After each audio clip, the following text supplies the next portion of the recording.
देखिए, अभी जो मैं लेसन करा रहा हूँ, आपको सिर्फ इसे सुनना है। अगर आप इसे लिखना चाहें तो लिख सकते हैं, और इससे आपकी राइटिंग स्किल भी सुधरेगा। और आप इसे 2 बार सुन लीजिए। ये जो एम लक्ष्मीकांत है, आपकी बहुत ईजीली हो जाएगी। कभी घूमते हैं फिरते हैं, आपकी आंखें थक गई हैं पढ़ते पढ़ते, आप ईयरफोन लगाइए और इसे सुन लीजिए। बस सुनने मात्र से ही आपका काम हो जाएगा। इसमें जो चीज़ आपको नोट करने की हैं, कुछ पॉइंट होते हैं 2-4, उन्हें आप नोट कर लीजिएगा। राइटिंग स्किल सुधारना है तो राइटिंग स्किल आप इससे आराम से अपने अकॉर्डिंग आप इसकी वॉल्यूम एडजस्ट कर लीजिए। हो सकता है कि मेरी वॉल्यूम कुछ ज़्यादा हो, क्योंकि मैं ऐसे ही पढ़ता हूँ। आप इसे अपने अकॉर्डिंग कम या ज़्यादा कर सकते हैं। लिखना है तो थोड़ी कम कर लीजिएगा, और सुनना है तो अपना नॉर्मल रहने दीजिएगा। लेकिन इतनी भी मत करना तेज़ कि आप समझ ही ना पाओ। बस आपके दिमाग में वो चीज़ आनी चाहिए। जिस तरह आप की सामान्य बात को सुनते हैं, आप उसी तरह सुनिए, जल्दी सीखेंगे। आप वॉल्यूम ज़्यादा तेज़ करेंगे तो आप फिर समझ नहीं पाएंगे, आपके ऊपर से निकल जाएगा वो। मेरी तो नॉर्मल यही रहती है पढ़ने की। मेरे भी साथ साथ तैयारी हो रही है। मैं आपके लिए भी इसे वीडियो को भेज देता हूँ, ऑडियो को। ये ऑडियो की क्लास रहेगी, आप इसे ऑडियो में आप लिखने की प्रैक्टिस कीजिएगा। चलिए शुरू करते हैं आज का लेसन। चैप्टर 51, भारत का नियंत्रक एवं महालेखा परीक्षक। भारत के संविधान अनुच्छेद 148 में नियंत्रक एवं महालेखा परीक्षक के स्वतंत्र पद की व्यवस्था की गई है, जिसे संक्षेप में महालेखा परीक्षक कहा जाता है। यह भारतीय लेखा परीक्षण और लेखा विभाग का मुखिया होता है। यह लोक वित्त का संरक्षक होने के साथ साथ देश की संपूर्ण वित्तीय व्यवस्था का नियंत्रक होता है। इसका नियंत्रण राज्य एवं केंद्र दोनों स्तरों पर होता है। इसका कर्तव्य होता है कि भारत के संविधान एवं संसद की विधि के तहत वित्तीय प्रशासन को संभाले। डॉक्टर भीमराव अंबेडकर, ये इम्पोर्टेंट है, डॉक्टर भीमराव अंबेडकर ने कहा था कि नियंत्रक महालेखा परीक्षक भारतीय संविधान के तहत सबसे महत्वपूर्ण अधिकारी होगा। यह लोकतंत्र व्यवस्था में भारत सरकार के रक्षकों में से एक होगा। इन रक्षकों में उच्चतम न्यायालय, निर्वाचन आयोग एवं संघ लोक सेवा आयोग शामिल है। नियुक्ति एवं कार्यकाल। नियंत्रक एवं महालेखा परीक्षक की नियुक्ति राष्ट्रपति द्वारा की जाती है। कार्यभार संभालने से पहले यह राष्ट्रपति के सम्मुख निम्नलिखित शपथ या प्रतिज्ञा लेता है। नंबर 1, भारत के संविधान के प्रति सच्ची श्रद्धा और निष्ठा रखेगा। नंबर 2, भारत की एकता एवं अखंडता को अक्षुण्ण रखेगा। नंबर 3, सम्यक प्रकार से और श्रद्धापूर्वक तथा अपनी पूरी योग्यता, ज्ञान और विवेक से अपने पद के कर्तव्यों का भय या पक्षपात, अनुराग या द्वेष के बिना पालन करूँगा। नंबर 4, संविधान और विधियों के की मर्यादा बनाए रखूँगा। इसका कार्यकाल 6 वर्ष या 65 वर्ष, जो भी पहले ही की आयु तक होता है। इससे पहले वह राष्ट्रपति के नाम किसी भी समय अपना त्यागपत्र भेज सकता है। राष्ट्रपति द्वारा उसे उसी तरह हटाया जा सकता है जैसे उच्चतम न्यायालय के न्यायाधीश को हटाया जाएगा। दूसरे शब्दों में, संसद के दोनों सदनों द्वारा विशेष बहुमत के साथ उसके दुर्व्यवहार या अयोग्यता पर प्रस्ताव पास कर उसे हटाया जा सकता है। स्वतंत्रता। नियंत्रक एवं महालेखा परीक्षक की स्वतंत्रता एवं सुरक्षा सुनिश्चित करने के लिए संविधान में निम्नलिखित व्यवस्था की गई है। नंबर 1, कार्यकाल की सुरक्षा मुहैया कराई गई है। पर इसे केवल राष्ट्रपति द्वारा संविधान में उल्लेखित कार्यवाही के जरिए हटाया जा सकता है। इस तरह यह राष्ट्रपति के प्रसाद पर्यंत पद पर नहीं रहता, यद्यपि इसकी नियुक्ति राष्ट्रपति द्वारा ही होती है। नंबर 2, यह अपना पद छोड़ने के बाद किसी अन्य पद, चाहे वह भारत सरकार का हो या राज्य सरकार का, ग्रहण नहीं कर सकता। नंबर 3, इसका वेतन एवं अन्य सेवा शर्तें संसद द्वारा निर्धारित होती हैं। वेतन उच्च न्यायालय वेतन इसका वेतन एवं अन्य सेवा शर्तें संसद द्वारा निर्धारित होती हैं। वेतन उच्चतम न्यायालय के न्यायाधीश के बराबर होता है। नंबर 4, इसके वेतन में और अनुपस्थिति, छुट्टी, पेंशन या निवृत्ति की आयु के संबंध में उसके अधिकारों में उसकी नियुक्ति के पश्चात उसके लिए अलाभकारी परिवर्तन नहीं किया जाएगा। नंबर 5, भारतीय लेखा परीक्षक लेखा विभाग के कार्यालय में काम करने वाले लोगों की सेवा शर्तें और नियंत्रक महालेखा परीक्षक की प्रशासनिक शक्तियां ऐसी होंगी जो नियंत्रक महालेखा परीक्षक से परामर्श करने के पश्चात राष्ट्रपति द्वारा बनाए गए नियमों द्वारा विहित की जाएं। नंबर 6, नियंत्रक महालेखा परीक्षक के कार्यालय के प्रशासनिक व्यय जिसके अंतर्गत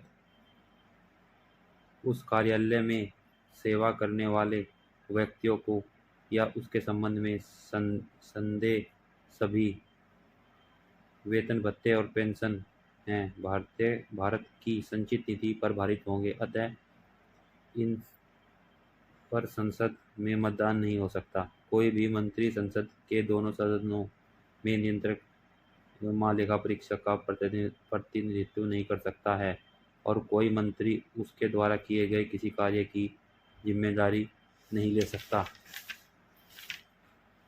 कर्तव्य और शक्तियां। संविधान अनुच्छेद 151 संसद को यह अधिकार देता है कि वह केंद्र, राज्य या किसी अन्य प्राधिकरण या संस्था के महालेखा परीक्षक से जुड़े लेखा मामलों को व्यवस्थापित करे। इसी से जुड़े संसद ने महालेखा परीक्षक कर्तव्य, शक्तियां एवं सेवा शर्तें अधिनियम 1971 को प्रभावी बनाया। इस अधिनियम को 1976 में केंद्र सरकार के लेखा परीक्षा से लेखा को अलग करने हेतु संशोधित किया गया। संसद एवं संविधान द्वारा स्थापित नियंत्रक एवं महालेखा परीक्षक के कार्य एवं कर्तव्य निम्नलिखित हैं।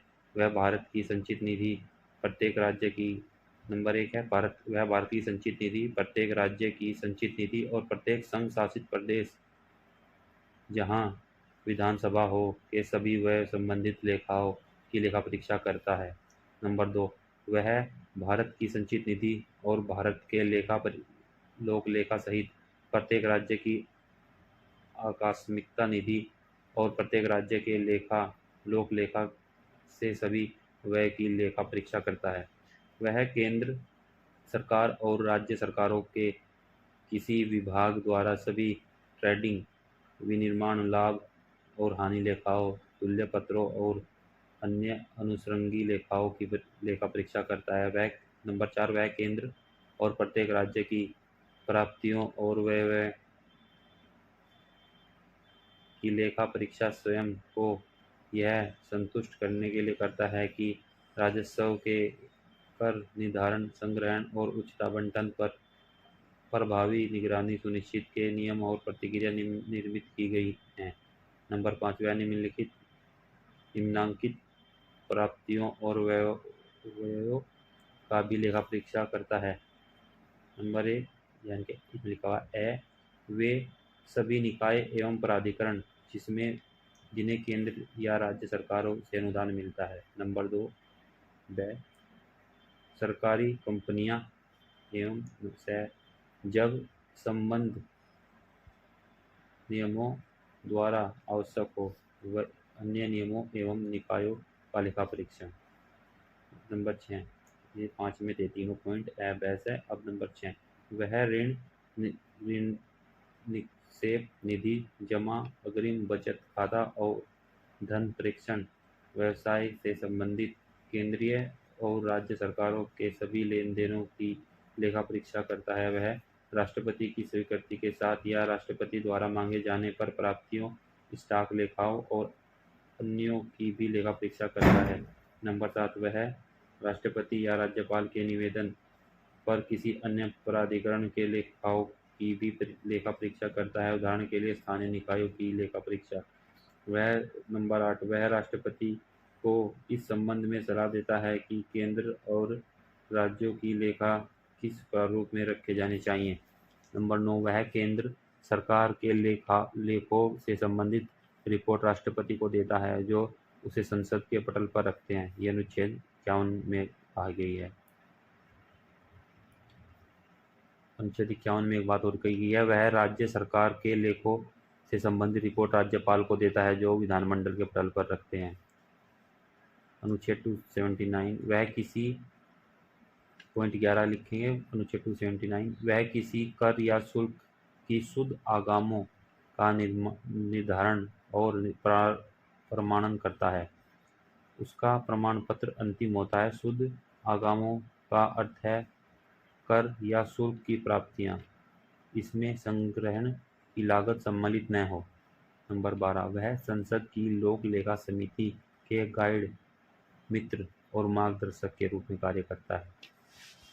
पॉइंट 13, वह राज्य सरकारों के लेखाओं का संकलन और अनुरक्षण करता है। 1976 में इसे केंद्रीय सरकार के लेखाओं के संकलन और अनुरक्षण कार्य से मुक्त कर दिया गया, क्योंकि लेखाओं को लेखा परीक्षण से अलग कर लेखाओं का विभागीकरण कर दिया गया। ये इम्पोर्टेंट पॉइंट है कि इसे लेखाओं से अलग लेखाओं के संकलन और अनुरक्षण कार्य से मुक्त किया गया। कब किया गया? 1976 में। क्या है? राष्ट्रपति को तीन लेखा परीक्षा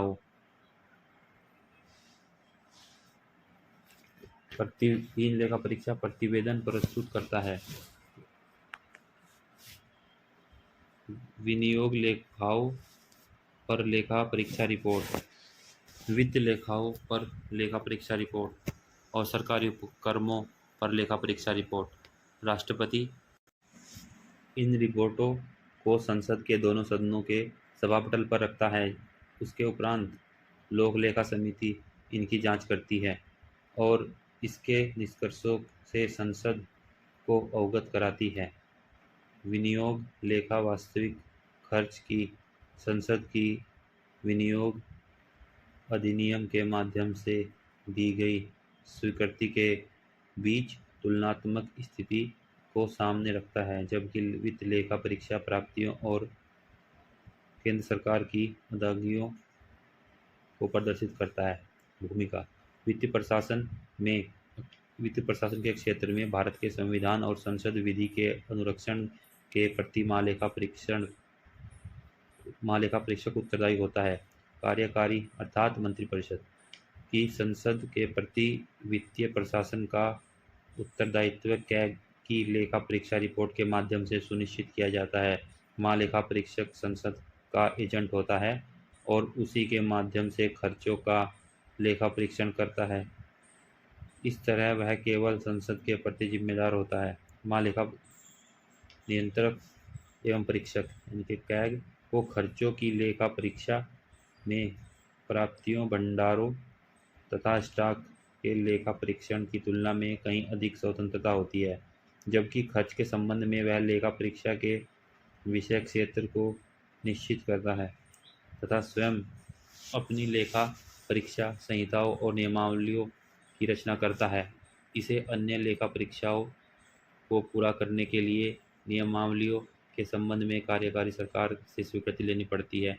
कैग को यह निर्धारण करना होता है कि विधिक रूप से जिस प्रयोजन हेतु धन संवितरित किया गया था वह उसी प्रयोजन या सेवा हेतु प्रयुक्त या प्रभारित किया गया है और क्या व्यय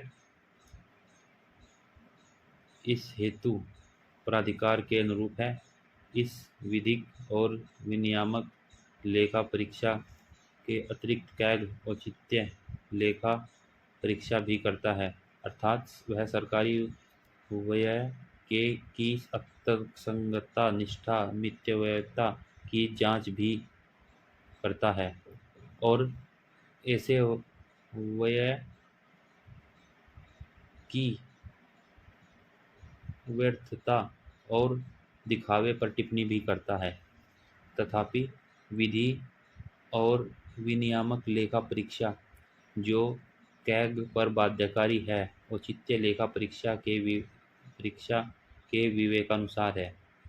गुप्त सेवा व्यय कैग की लेखा परीक्षा भूमिका पर सीमाएं निर्धारित करता है। इस संबंध में कैग कार्यकारी एजेंसियों द्वारा किए गए व्यय के ब्यौरे नहीं मांग सकता, गुप्त सेवा व्यय के ब्यौरे नहीं मांग सकता, परंतु सक्षम प्रशासनिक प्राधिकारी से प्रमाण पत्र को स्वीकार करना होगा कि व्यय इस प्राधिकार के अंतर्गत किया गया है। भारत के संविधान में कैग की परिकल्पना नियंत्रक सहित महालेखा परीक्षक के रूप में की गई है। यद्यपि व्यवहार में कैग केवल महालेखा परीक्षक की भूमिका का निर्वहन करता है। दूसरे शब्दों में, कैग का भारत के संचित निधि से धन की निकासी पर कोई नियंत्रण नहीं है और अनेक विभाग कैग के प्राधिकार के बिना चेक जारी कर धन की निकासी कर सकते हैं। कैग की भूमिका व्यय होने के बाद केवल लेखा परीक्षा अवस्था में है। इस संबंध में भारत के कैग की भूमिका ब्रिटेन के कैग, ये इम्पोर्टेंट पॉइंट है। इस संबंध में भारत के कैग की भूमिका ब्रिटेन के कैग, जिसके पास नियंत्रक सहित महालेखा परीक्षक की शक्तियां से बिल्कुल भिन्न है। दूसरे शब्दों में, कार्यकारिणी लोक राजकोष में केवल कैग की स्वीकृति से ही धन निकाल सकती है। कैग तथा निगम, ये इतना इम्पोर्टेंट पॉइंट नहीं है। इसमें कुछ खास बातें हम आपको एक दो पॉइंट बता देंगे। इसमें कुछ चले लेते हैं, इसे जल्दी जल्दी ख़त्म करते हैं इसे भी। सार्वजनिक निगमों की लेखा परीक्षा में कैग की भूमिका सीमित है। नंबर 1, कुछ नियमों की लेखा परीक्षा पूरी तरह एवं प्रत्यक्ष तौर पर सीएजी द्वारा यानी कि कैग द्वारा की जाती है। उदाहरण, दामोदर घाटी निगम, तेल और प्राकृतिक गैस आयोग, air India, Indian airlines corporation एवं अन्य। नंबर 2, कुछ अन्य निगमों की लेखा परीक्षा निजी पेशेवर अंकेक्षकों ब्रैकेट में लेखा परीक्षकों के द्वारा की जाती है, जो सीएजी की सलाह पर केंद्र सरकार द्वारा नियुक्त किए जाते हैं। यदि आवश्यक हो तो कैग पूरक लेखा परीक्षा कर सकती है। उदाहरण, केंद्रीय भंडारण निगम, औद्योगिक वित्त निगम एवं अन्य।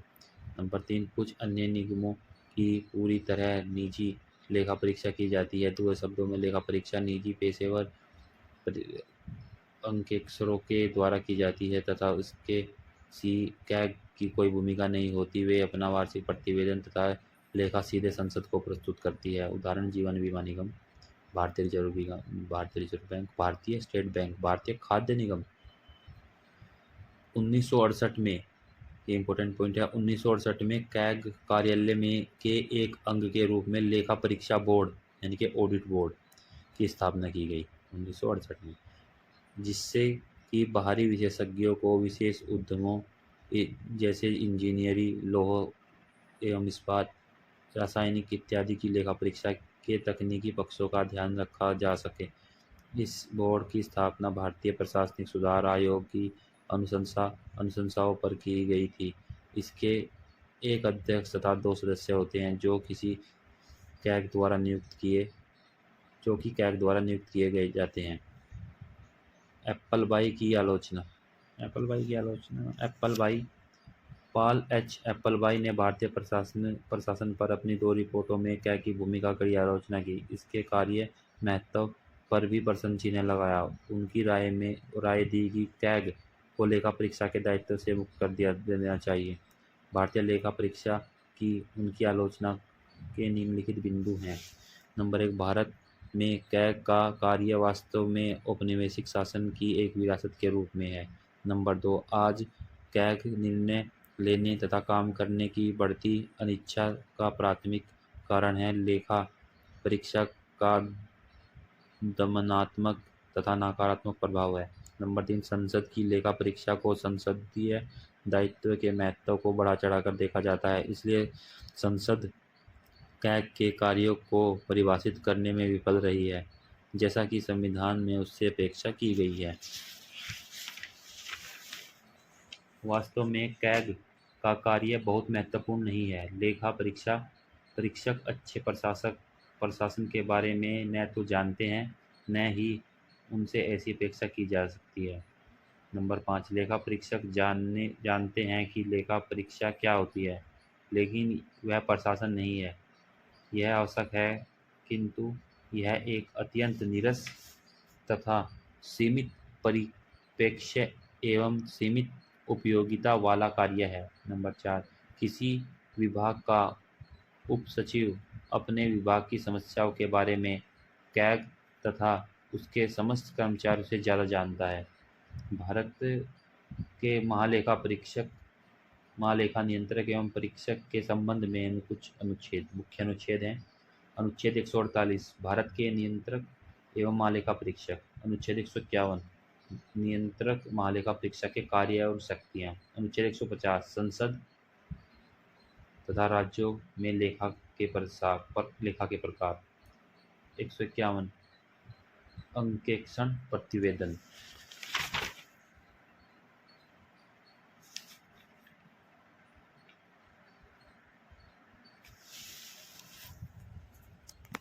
ये चैप्टर हमारा ख़त्म हो गया है।